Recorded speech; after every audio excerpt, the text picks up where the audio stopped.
Hello mga ka-busy mind. So ngayon nag-troubleshooting tayo ng exit light. So ang problema dito ay mag-blink yung ilaw kapag nilagay natin yung battery. Bukan natin i-off. Yan. So hindi na ito umiilaw kasi nawala na yung backup battery niya. So ito yung backup battery. So kapag ino-off natin yung power supply, ang battery ang gagana yan. So ngayon i-on natin. Yan. So gagana na yung exit light na ito or arrow.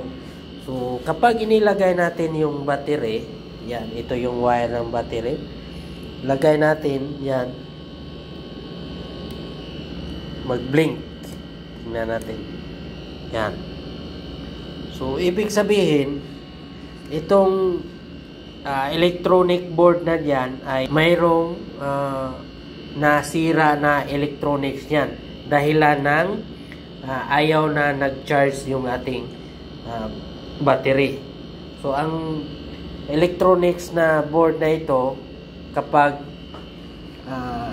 nawala yung supply sa main supply natin, ang battery ay gagana siya. Pero ang nangyari dito, yung power supply nasira kasi na-drain lahat ng power sa ating battery kasi ino-on yung power supply tapos ino-off ng ilang araw, kaya sa pag-on natin ulit nag-drain na yung battery, apektado yung board.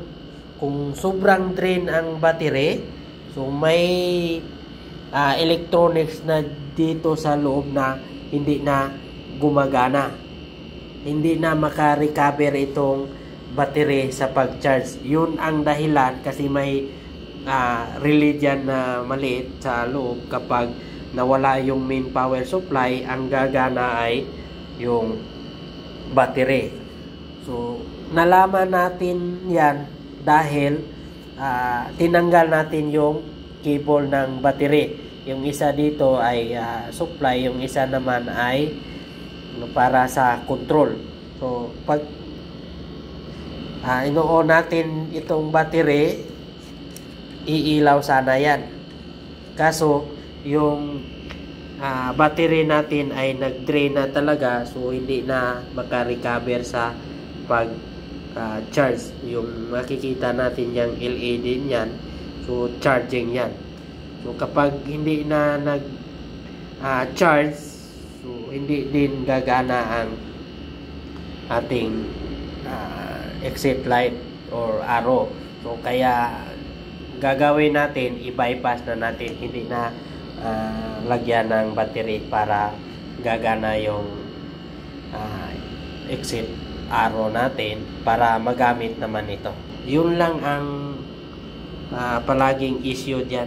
Pag nag-discharge masyado yung yung battery, hindi na talaga yan maka-recover. So ang gagawin diyan, maayos lang yan kapag pinalitan ito ng battery.